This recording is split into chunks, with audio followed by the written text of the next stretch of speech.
Welcome to part 3 of the reading of Duplicity and Duress, Nap Factories in the Making, a book that I wrote under my assumed name, Erin Vans.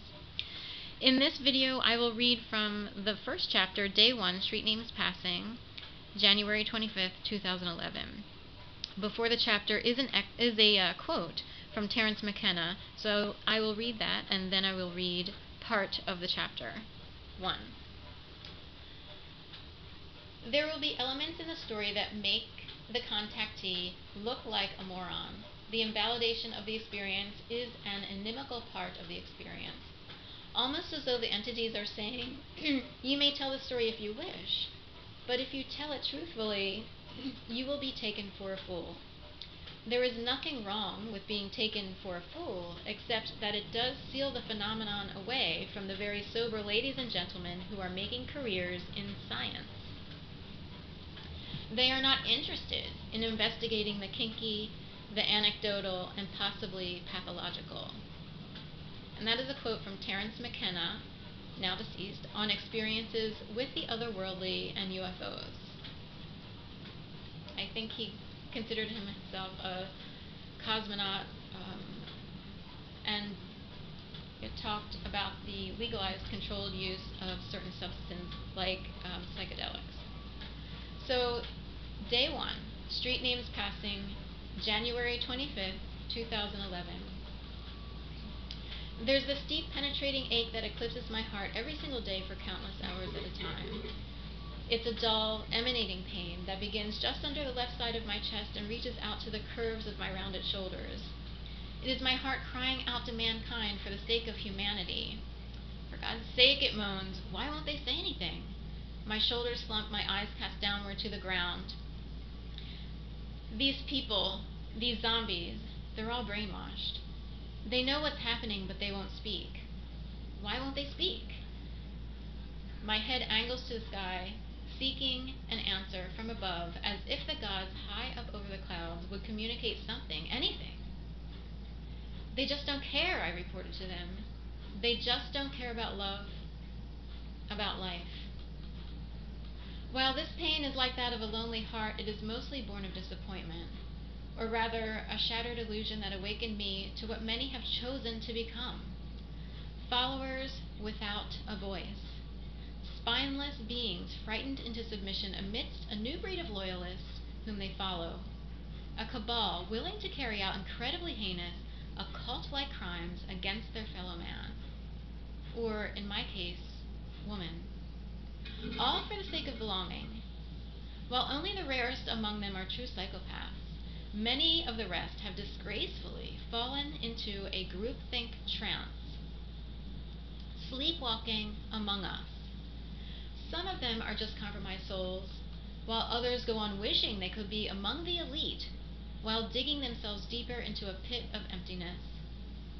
All this for acceptance within a group, considered to be, to them only of course, of the most almighty and powerful. Praise be to God, cadres like this are neither of these things, almighty or powerful. Religious I am not, but this I know as a normal human being with a healthy conscience who would never go out of her way to inflict excruciating pain upon another living creature. Such a junta and its followers are not almighty or powerful, and the consequences of their actions, so help them God, will be disastrous in time if they don't save themselves. Every action they take against another with malintent is action taken against themselves. But they don't seem to grasp that reality, and what a dangerous denial that is. But they will grasp it. With help from God above they will, and it will be the result of a wrath of fury unlike any other we've seen in this lifetime on this planet. It's coming, and there is nowhere they can hide. The computer snapped on all by itself. There was a clanking of metal on the bike stands outside my window, and there was this plain white van with a yellow siren, a light atop its roof. The van idled on the street in front of my brownstone apartment building and near my bedroom window. The driver wore a headset with a mouthpiece on his right, and he peered directly into my eyes once I pulled the curtain back to get a better look at the commotion going on outside. His grin, sinister, He jerked his body in subtle laughter, sadistically watching me peek from behind the curtain with timid, sheepish caution.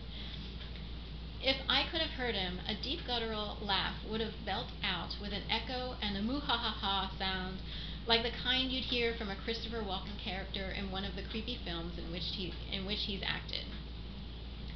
Stunned, I let the curtain drop back into place, my mind reeling, seeking an explanation, because what I really knew, was that someone or something completely engineered this moment. There was no doubt about it. I imagine I knew, like frightened souls trying to escape a fire by arson, who would only notice that all fire hose cabinets on the floor were emptied of their hoses and extinguishers before the fire. They knew their death was engineered. When all doors to the fire escape were suspiciously locked, someone set my fire and wanted the trapped person, me, to know she'd been set up while others watched on, salivating at the bit as the sacrifice was about to begin.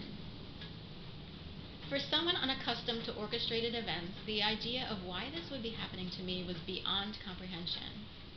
Why would this happen to someone like me? At the time, a dog walker and freelance writer who walked dogs more than freelance wrote. You know what's really weird?